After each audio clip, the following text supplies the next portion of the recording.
All right, welcome again to today's session. So for today, I want us to have a look at data validation, and in this regard, we will be using the Spring Boot bin validation to achieve this particular concept of validation from the controller and also our entities. So to just get started, the first thing that we do is actually add the particular dependency for doing validations. So as usual, we are going to start up the screencast mode so that you can be able to see the commands. Then from there, we just going to search Control-Shift-P. Then you're going to click Add Status. So each day you'll be adding new status, you will require them. So for this case, we have already 7 dependencies. We are going to add an additional dependency to do with bin validation. So on your search, just search for bin validation. As you can see, we have that. So we are just going to add that dependency and then press enter. And then click down here, proceed. Alright, so once that particular dependency is added, you'll be able to see it directly within the application POM file, and in this case we are going to make use of Spring Boot starter validation, and this will be able to allow us to make use of validation constraints within the application. So I'm going to just save that, and then as usual I'm going to quickly start the application so that we have a running instance of our application. So quickly, we are going to make use of Maven Spring Boot run, Maven clean Spring Boot run. In this case, we are going to start by applying this particular application to get started. So I'm going just to press enter, and that means that you have to ensure that your database is actually up before you start the application, so that you don't face issues to do with the application start. Alright, so the application is running, up and running at port 8080, and we can just quickly confirm our last operation for pagination of requests and confirm that actually our service is actually running correctly by invoking that particular request, and you can be able to see we are able to get the data paginated, 10 records in one go, and with other additional information for the end user who needs to make use of this particular endpoints. So after adding the particular application dependency for bin validation, which is going to be Spring Boot starter validation, we're just going to introduce some additional validation mechanisms, and we are going to use this one in conjunction with the database definitions so that we can be able to ensure that we have data consistency between the database and also the Java application.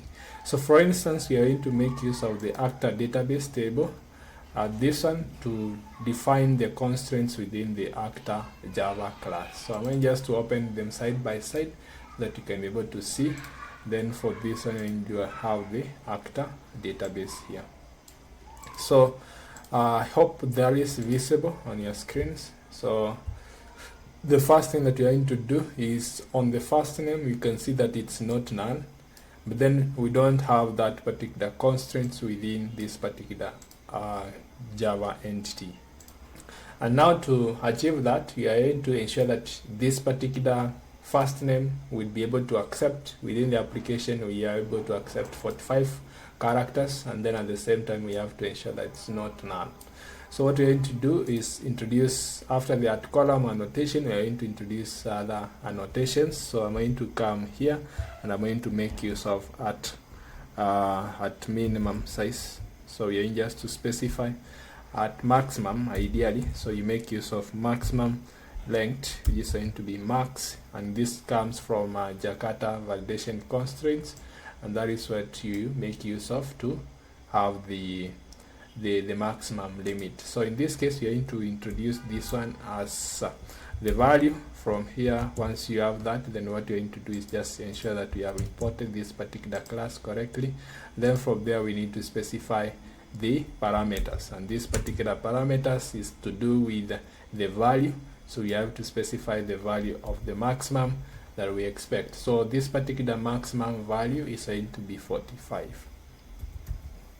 So I'm going to press 45 here. So you're going to have 45 as the maximum value. So the next thing that you're going to do is going to be the not null.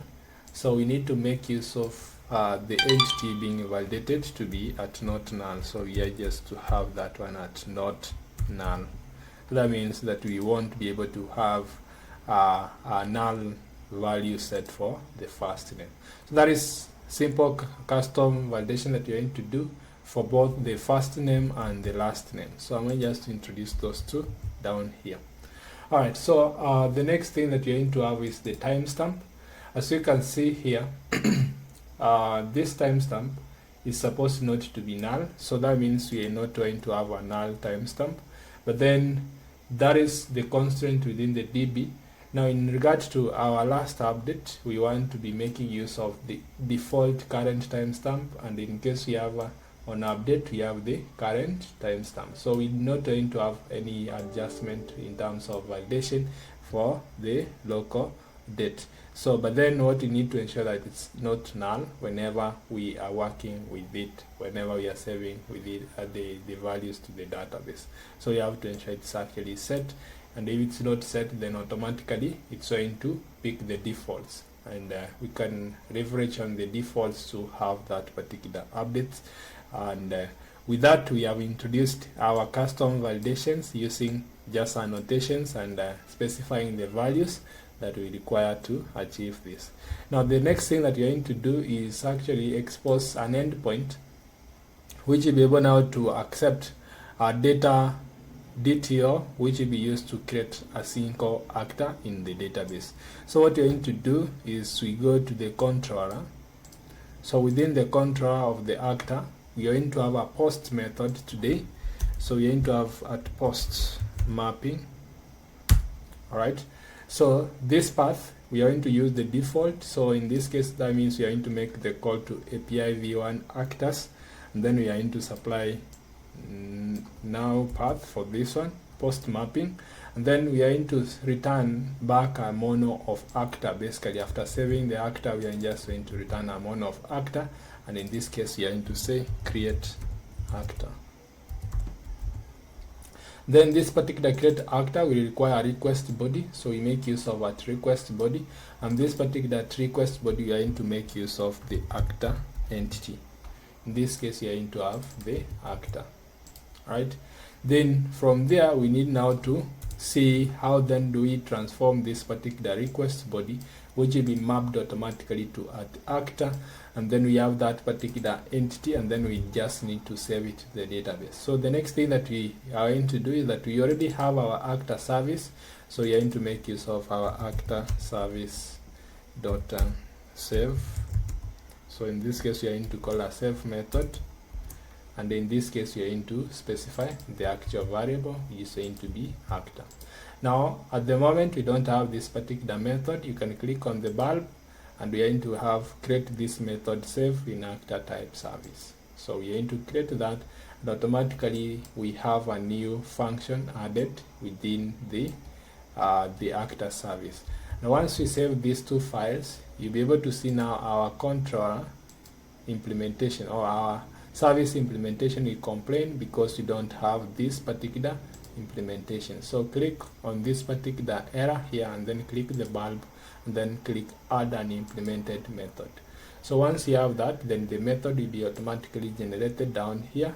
So we need now to do the actual operation to the database, and usually we make use of the repository. So in this case, we are just to say return actor repository dot save the entity that we are going to receive from here. Right. So that is all that we do. So what I'm going to do is that we are going to see whenever we send this particular request to the save the actor, if we don't specify the first name and last name, what actually happens by default. So what you're going to do, our application is already started. So what you're going to do is now have an endpoint for creating an actor. and this particular one is going to be a post request. So here the method is going to change to post. All right, then in this case you're going to have this one is going to be save actor, and then this is going to be save actor. All right, so once we have this, we are going to have slash actors, and then everything else is not going to be there. We remove everything else. Then this is our endpoint. The next thing is that this particular application expects us to send data in JSON format. So we are going to specify some headers, which is going to be content type application JSON. So we are going to make use of application JSON as our body. Then down here, after one space line, we are going to introduce the fields. So the fields that I'm going to introduce is that the integer act ID will be automatically created by the database. So I'm going to specify the first name, last name, and last update. So in this case, I just need to send these two fields because last update and will be done automatically by the default timestamp within the database. So in that case, I need to make use of the first name and last name fields. So that is the two fields that I require to send for execution. So I'm going just to have this one, and you're going to have those two fields here, first name and last name, and then from there we can be able to have the values. So in this case, I'm going just to have null for now, so that we'll be able to see basically you have the first name, but then we say that we don't expect it to be we don't expect it to be null. So in that case, how then do we ensure that we are able to send data which is not null? So I'm going to try and invoke this particular request, and we'll be able to see what actually happens. At the moment you click that, you'll be able to see that now this one fails, and you can see that column count does not match value count at row 1, and in this case we're just going to do a post mapping, and last insert 2 warnings, and there was no successful insert. Now we need to ensure that this particular data is actually validated before we insert into the database. Now you can see that we are getting a 500 internal error, and that is because we haven't done the actual validation. So if I send this one to be something information like my name, and then the second one as my name, you'll be able to see this one, you'll be able to save, and you can see that now the act ID has been created. Now that is one issue. So if we don't send the actual values as this one, you'll be able to see that we'll be able to get exceptions which we didn't foresee. So in that case, you can see that we get this particular SQL exception, which ideally should not be the case. So we need to ensure that we are able to automatically validate the correct information to the user. So what we're going to introduce on the actor controller is going to be simple. So let me quickly open the actor controller. Now here we are going to ensure that whenever we are sending this particular payload for the actor, the actual validations for not null and maximum are actually invoked. So what you're going to do is going to add valid. So you're going to introduce an annotation which is going to be at valid, and that will be able to ensure that the actual defined constraints in this particular class are actually invoked before we even send the request to the actor service.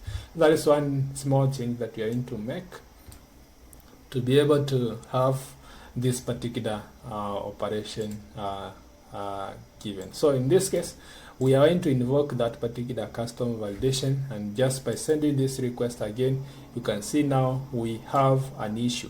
We have the actual implementation of the validation being invoked, and you can see that validation failed for argument index 0 for this particular method and within the controller and all that. So we have two errors.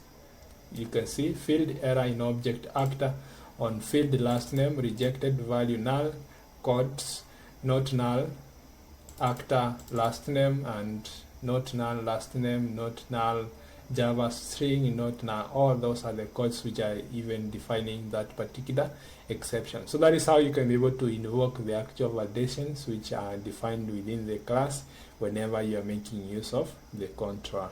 So in our next section, we are going to see how then can we be able to ensure that we are able to validate these particular exceptions and return the number for each particular error. We are actually returning the correct message, and in that case we are going to return must not be null, and the actual field must not be null. That is what we are going to see in our next session.